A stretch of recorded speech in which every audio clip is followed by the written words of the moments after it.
नमस्कार, capital TV देख रहे हैं आप और मैं हूं आपके साथ शिवानी रतूड़ी। बिहार में चुनावी हलचल जारी है, लेकिन असली नाटक तमिलनाडु में हो रहा है।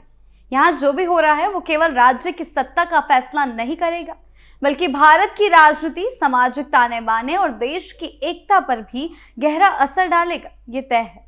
मानकर चलिए कि 2026 के विधानसभा चुनाव से पहले तमिलनाडु की राजनीति में जिस तरह से हलचल देखने को मिल रही है, उसे देखते हुए ये कहना गलत नहीं होगा कि राज्य में राजनीतिक समीकरण कभी भी पलट सकते हैं। इस समय तमिलनाडु में दो बातों पर सबसे ज्यादा चर्चा हो रही है। एक तरफ डीएमके और मुख्यमंत्री एमके स्टालिन हैं, जिनकी प्राथमिकता राज्य में सत्ता बनाए रखना है, और दूसरी ओर विपक्षी दल एआईएडीएमके, बीजेपी और सुपरस्टार विजय की नई पार्टी टीवीए सत्ता को चुनौती देने के लिए रणनीति बना रहे हैं। डीएमके के लिए सबसे बड़ी चुनौती यह है कि किसी भी हाल में भाजपा समर्थित गठबंधन को सत्ता में आने से रोकना। इसके लिए वो हर संभव कदम उठाने को तैयार हैं। स्टालिन की सरकार का एजेंडा एकदम क्लियर है, राज्य की ऑटोनॉमी और केंद्र के हस्तक्षेप के बीच बहस को चुनावी मुद्दा बनाना, और ये बहुत पहले से ही हो रहा है, लगातार इसका मुद्दा रहा। डीएमके ये दिखाना चाहती है कि तमिलनाडु और केंद्र सरकार दो अलग राजनीतिक इकाइयां हैं, और राज्य की राजनीतिक ताकत को केंद्र सरकार के नियंत्रण के खिलाफ सुरक्षित रखना उनकी प्राथमिकता है।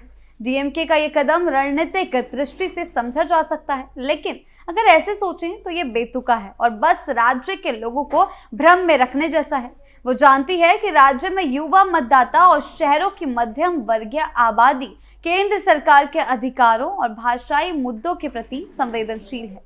डीएमके ये प्रयास कर रही है कि युवा पीढ़ी में ये धारणा बनी रहे कि तमिलनाडु का हित केवल स्थानीय नेतृत्व से सुरक्षित है। इस प्रक्रिया में डीएमके धीरे धीरे ये संदेश भी भेज रही है कि राज्य और केंद्र की अलग पहचान है।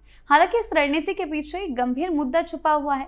डीएमके केंद्र के विरुद्ध और हिंदी तथा हिंदू पहचान के सवाल पर राजनीति कर रही है। यह वही खेल है जो ऐतिहासिक रूप से कश्मीर में अलगाववादी आंदोलनों में देखा गया था। स्थानीय पहचान को बढ़ावा देकर केंद्र की नीतियों के खिलाफ भावनात्मक माहौल तैयार किया जाता है। डीएमके इसी रणनीति को अपने चुनावी फायदे के लिए इस्तेमाल कर रही है। विपक्षी खेमे में हालात और जटिल हैं। एआईडीएमके और बीजेपी का गठबंधन पहले से मौजूद है, लेकिन सुपरस्टार विजय की पार्टी ने इस गठबंधन में शामिल होने से अभी इनकार किया है। तीनों दलों का लक्ष्य साफ है, डीएमके को सत्ता से बाहर करना। लेकिन सवाल यह है कि क्या तीनों दल अपने व्यक्तिगत महत्वाकांक्षाओं और रणनीतिक सोच को साइड करके एक संयुक्त मोर्चा तैयार कर पाएंगे। डीएमके ने इस मामले में पहले ही साइकोलॉजिकल वॉर की शुरुआत कर दी है। एक सर्वे लेकर आया गया जिसमें दिखाया गया कि यदि विजय अकेले चुनाव लड़ते हैं तो उन्हें लगभग 23% वोट मिलेंगे, जबकि अगर वो एनडीए में शामिल हो जाते हैं तो कुल मिलाकर एनडीए को केवल 35% वोट मिलेंगे और डीएमके की स्थिति मजबूत रहेगी। इस सर्वे का उद्देश्य विपक्षी खेमे में संदेह और कंफ्यूजन पैदा करना था। स्टालिन की रणनीति ये भी है कि विपक्षी दल बटे रहे और उनके बीच तालमेल ना बने। इस सर्वे का उद्देश्य विपक्षी खेमे में संदेह और कंफ्यूजन पैदा करना था। स्टालिन की रणनीति यह है कि विपक्षी दल बटे रहे और उनके बीच तालमेल ना बने। डीएमके जानती है कि अगर विजय एनडीए में शामिल होते हैं तो गठबंधन मजबूत होगा और उन्हें सत्ता से बाहर करना ठीक होगा। दूसरी ओर यदि विजय अकेले मैदान में उतरते हैं तो वो एंटी इनकम्बेंसी वोट को बांट देंगे, जिससे डीएमके को सीधे नुकसान नहीं होगा, बल्कि विपक्षी दलों के वोट बढ़ जाएंगे। इस रणनीति में एक गहरा राजनीतिक गणित छिपा हुआ है। डीएमके अपने विरोधियों को यह संदेश देना चाहती है कि विपक्ष में समझौता करना उनके लिए फायदेमंद नहीं होगा, और यही वजह है कि सर्वे का डेटा मीडिया में लीक किया गया ताकि विपक्ष की अनिश्चितता और भ्रम बढ़े। बीजेपी की ओर से भी प्रयास जारी है कि विजय को एनडीए में शामिल किया जाए। इसके पीछे उनकी प्राथमिकता यह है कि डीएमके को सत्ता से हटाने के लिए मजबूत गठबंधन तैयार हो। लेकिन इस प्रक्रिया में एआईडीएमके के नेता ई पलानी स्वामी की महत्वाकांक्षा एक बड़ी बाधा है। यदि विजय शामिल होते हैं तो मुख्यमंत्री पद के दावे पर संघर्ष उत्पन्न हो सकता है। विजय की फैन फॉलोइंग शानदार है, जो उनके राजनीतिक कद को और अधिक बढ़ा रही है, लेकिन संगठनात्मक रूप से उनकी पार्टी अभी भी कमजोर है। इस राजनीतिक जटिलता के बीच डीएमके ने अपनी विचारधारा आधारित लड़ाई का एजेंडा साफ कर दिया है। उनका दावा है कि ये लड़ाई सिर्फ सत्ता की नहीं बल्कि राज्य की पहचान और ऑटोनॉमी के लिए है। केंद्र और राज्य के बीच शक्ति संतुलन, भाषा और संस्कृति के संरक्षण और स्थानीय हितों की रक्षा उनके चुनावी मुद्दे का केंद्र है। लेकिन इस रणनीति के पीछे संवेदनशील सामाजिक मुद्दे भी हैं। डीएमके पर आरोप है कि वो धार्मिक और भाषाई पहचान के आधार पर विभाजन को भड़का रहे हैं। उत्तर भारतीयों और हिंदी भाषा के विरोध के मुद्दे को चुनावी एजेंडा बनाने की कोशिश उन्हें लगातार विवादों में ला रही है। इसके अलावा धर्मांतरण का सवाल भी राज्य में गर्म है। ईसाई और मुस्लिम धर्म परिवर्तन अभियान को लेकर स्टालिन सरकार पर आलोचनाएं की जा रही हैं। डीएमके के समय में धर्मांतरण के बढ़ते अभियान ने राज्य में सामाजिक ताने बाने को चुनौती दी है। क्रिश्चियन मिशनरी संगठन सेवा और शिक्षा के नाम पर धर्मांतरण कर रहे हैं, जबकि मुसलमान समाज अलग अलग तरीकों से धर्मांतरण में शामिल है। इस प्रक्रिया में सरकार का संरक्षण और प्रशासनिक लापरवाही भी सवालों के घेरे में है। देश की एकता और अखंडता के नजरिए से ये मामला गंभीर है। यदि राज्य में यह अभियान अनचेक्ड रहता है तो सामाजिक और धार्मिक समीकरण प्रभावित होंगे।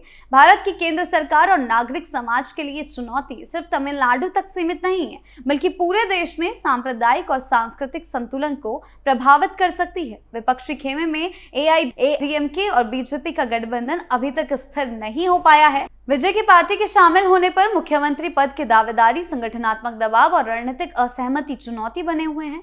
इसके अलावा हाल ही में करूर की घटना, जिसमें बड़ी संख्या में लोगों की मौत हुई, ने विजय को थोड़ी दूरी पर खड़ा कर दिया। उनकी लोकप्रियता लगातार वोट में तब बदल रही है, लेकिन वास्तविक प्रभाव चुनाव तक स्पष्ट नहीं होगा।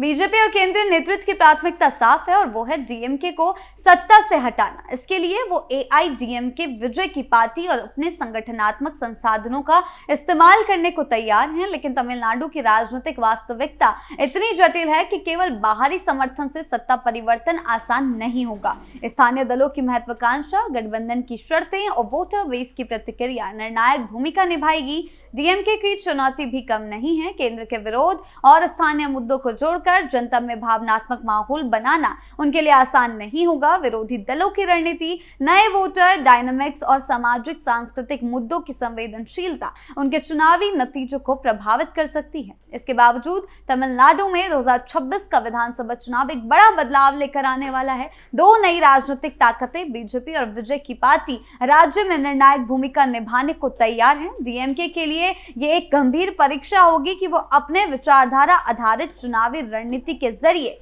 सत्ता बनाए रख सकते हैं या विरोधी गठबंधन उन्हें सत्ता से बाहर कर देगा। इस चुनाव का परिणाम केवल तमिलनाडु की सत्ता का निर्णय नहीं करेगा, ये भारत की संघीय संरचना, सामाजिक धार्मिक संतुलन और राजनीतिक दिशा को भी प्रभावित करेगा। डीएमके की कोशिश राज्य को केंद्र से अलग पहचान देने की है, जबकि विपक्षी दल राज्य की राजनीतिक सत्ता और राष्ट्रीय गठबंधनों के माध्यम से संतुलन बनाने का प्रयास कर रहे हैं। तो ये कहा जा सकता है कि तमिलनाडु की राजनीति इस बार सिर्फ स्थानीय सत्ता का सवाल नहीं है, ये देश की राजनीतिक दिशा, केंद्र राज्य संबंध और सामाजिक बनावट, या कह सकते हैं कि ताने बाने की परीक्षा है। गठबंधन उम्मीदवार की लोकप्रियता और रणनीतिक चालें निर्णायक भूमिका निभाएंगी। डीएमके और विपक्षी दलों के बीच चल रही राजनीतिक जंग भारत की राजनीति के लिए एक महत्वपूर्ण संकेत बनेगी। यदि विरोधी खेमे में तालमेल बन गया और विजय की पार्टी एनडीए में शामिल हुई तो डीएमके के लिए सत्ता बनाए रखना मुश्किल हो जाएगा। वहीं यदि गठबंधन नहीं बना तो एंटी इनकम्बेंसी वोट बंटने से डीएमके को फायदा होगा। तमिलनाडु की राजनीति में ये समय अत्यंत संवेदनशील और निर्णायक है और अगले चुनाव के परिणाम केवल राज्य नहीं बल्कि पूरे देश की राजनीतिक दिशा को प्रभावित करेंगे। आपकी इस बारे में क्या राय है, हमें कमेंट सेक्शन में जरूर बताएं। नमस्कार।